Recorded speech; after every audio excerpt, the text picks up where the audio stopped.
भगवान शिव के राक्षस पुत्र। दोस्तों, क्या आप जानते हैं कार्तिकेय और गणेश जी के अलावा भोलेनाथ के 3 और पुत्र हैं। जी हाँ, और ये तीनों पुत्र देवता नहीं बल्कि राक्षस हैं। वामन पुराण के अनुसार शिव पार्वती का अंधक नामक एक और पुत्र था।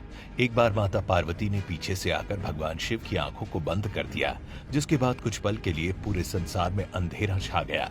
तब शिव जी ने अपनी तीसरी आंख खोल दी, जिससे संसार में तो रोशनी हो गई, पर उसकी गर्मी से पार्वती जी को पसीना आ गया। उन पसीने की बूंदों से एक अजीबोगरीब जटाधारी काला बालक प्रकट हो गया। उस बालक का मुंह बहुत बड़ा और डरावना था। जब माता पार्वती ने भगवान शिव से उसकी उत्पत्ति के बारे में पूछा, तब भोलेनाथ ने बताया कि वो उन्हीं का पुत्र है।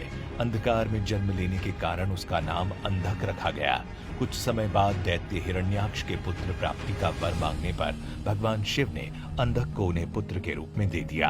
अंधक असुरों के बीच ही पला बढ़ा और आगे चलकर असुरों का राजा बन गया। वही अंधक ने तपस्या करके ब्रह्मा जी से वरदान मांग लिया कि उनकी मौत तभी हो जब वो यौन लालसा से अपनी माँ की ओर देखे।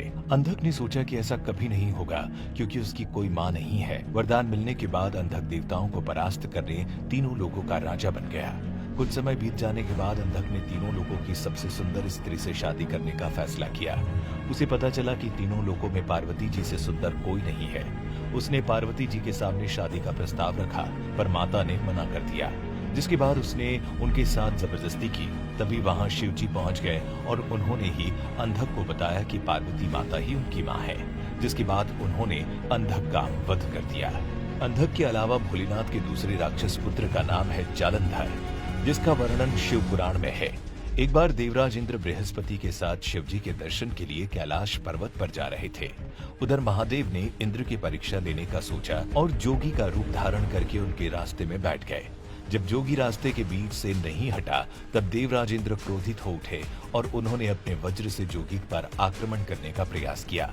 ये देख शिव जी भी क्रोधित हो गए और उनकी आंखें लाल हो गई। बृहस्पति भी समझ गए कि जोगी के रूप में ये कोई और नहीं बल्कि भगवान भोलेनाथ हैं। उन्होंने शिव जी से विनती की कि वो इंद्र को माफ कर दें। बृहस्पति की विनती पर शिव जी ने अपने नेत्र समुद्र की ओर कर दिए और अपनी क्रोधाग्नि को शांत किया। उसी क्रोधाग्नि से एक बालक का जन्म हुआ। वो बालक बहुत जोर जोर से रोने लगा। उसके रोने की आवाज से पूरा संसार बहरा हो गया। जब परेशान होकर सभी देवता ब्रह्मा जी के पास पहुंचे, तब उन्होंने बालक को गोदी में उठाया।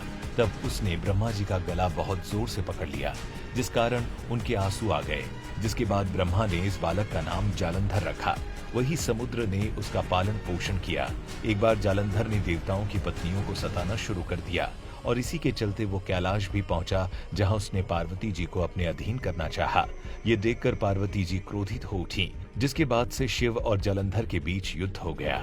लेकिन जालंधर की शक्ति के कारण महादेव हर प्रहार में विफल होते गए।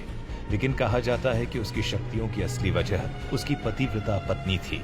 लेकिन एक बार भगवान विष्णु जालंधर का रूप धारण करके उसकी पत्नी के समक्ष पहुंचे और वो भगवान विष्णु के साथ पत्नी जैसा व्यवहार करने लगी, जिससे उसका पत्नी धर्म टूट गया, जिसके कारण ही कैलाश पर शिव जी जालंधर का वध करने में सफल हो गए। वहीं तीसरे और आखिरी राक्षस पुत्र की बात करें तो पौराणिक कथाओं के अनुसार राक्षसों का प्रतिनिधित्व 2 भाइयों को सौंपा गया था, हेती और प्रहेती। ये दोनों ही दैत्यों के प्रतिनिधि मधु और कैटभ के समान ही बलशाली और पराक्रमी थे। प्रहेती धर्मात्मा था, तो हेती को राजपाट और राजनीति में ज्यादा रुचि थी। राक्षस राज हेती ने अपने साम्राज्य विस्तार हेतु काल की पुत्री भया से विवाह किया। भया से उसके विद्युकेश नामक एक पुत्र का जन्म हुआ। विद्युकेश का विवाह संध्या की पुत्री सालकंटाकटा से हुआ। सालकंटकटा व्यभिचारिणी थी। इस कारण जब उसका पुत्र जन्मा तो उसे लावारिस छोड़ दिया गया। पुराणों के अनुसार जब भगवान शिव और मां पार्वती की उस अनाथ बालक पर नजर पड़ी, तब उन्होंने उसको सुरक्षा प्रदान की। भोलेनाथ ने उसका नाम सुकेश रखा। इस तरह से एक राक्षस लावारिस बालक को भगवान शिव और माता पार्वती ने अपना पुत्र बना लिया।